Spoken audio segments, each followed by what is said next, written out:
So true or false? Karl Marx sought to establish an all-powerful communist government, which people would give up freedom in exchange for material goods.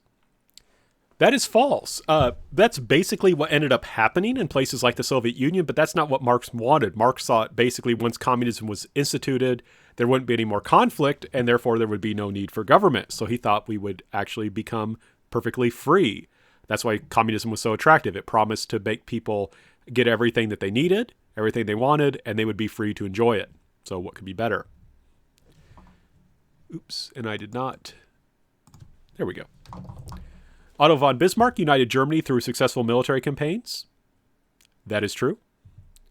Mary Seacole was a mixed-race woman who showed that women could be nurses and who had excellent administrative skills. That is true. Elizabeth Anderson led the fight for women to obtain the right to vote in Britain.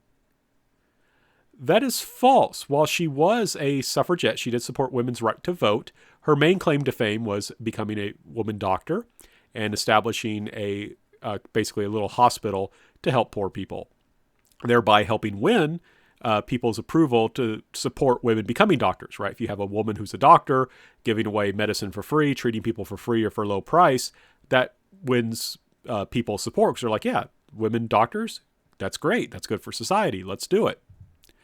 People who had two European parents and who were born in Europe were peninsulares, but they were born in the Americas. They were Creoles. That is true. Mestizos were the children of European and native parents. That is true. Padre Hidalgo was a caudillo.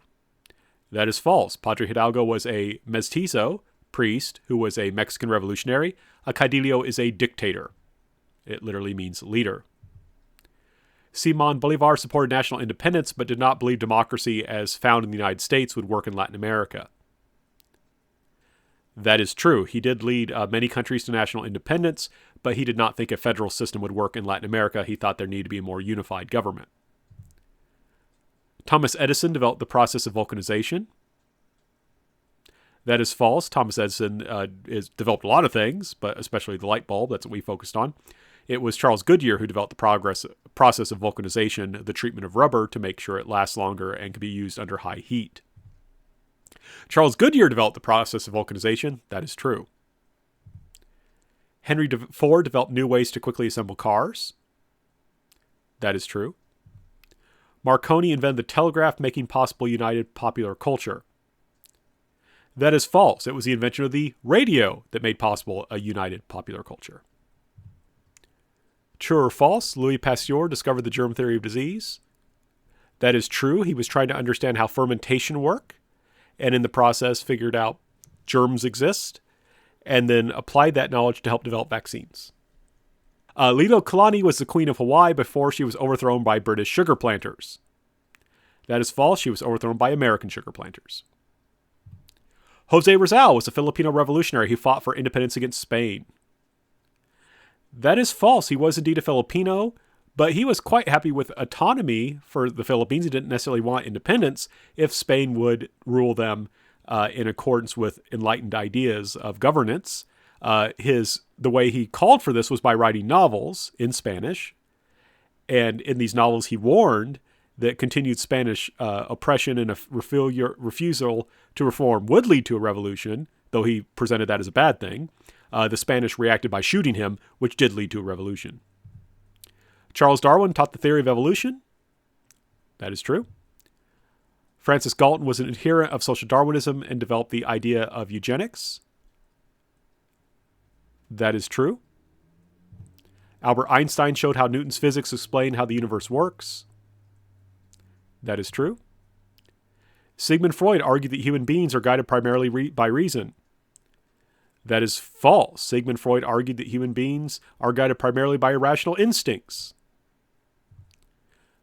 John Newton believed that Africans could be enslaved because they were not Christians. That is false in two ways. First of all, John Newton, while at first he thought slavery was acceptable and was a Christian, he believed that Africans did not understand the concept of liberty, and therefore you could take it away from them since they didn't know what it was. That's Enlightenment ideas, not necessarily Christian.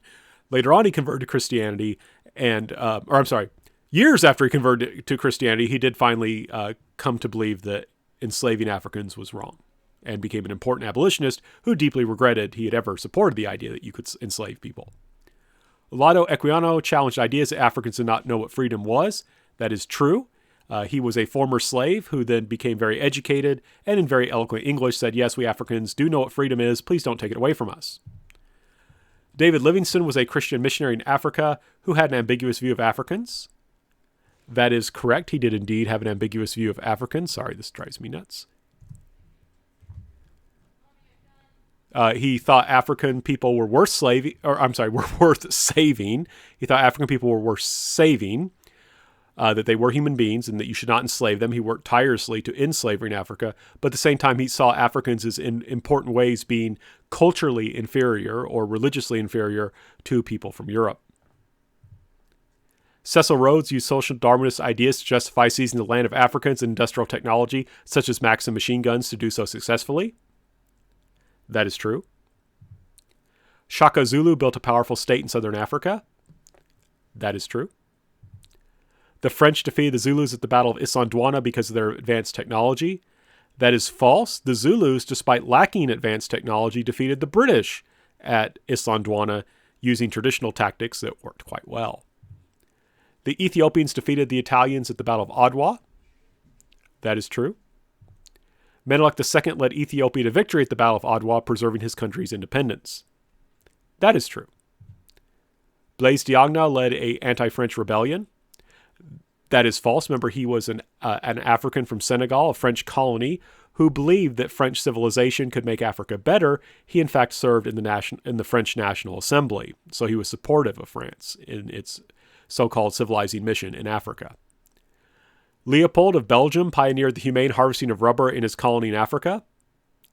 That's like really, really false. It was under him that his colony in Africa was millions of people, Africans, died because of the coercive means used to harvest rubber.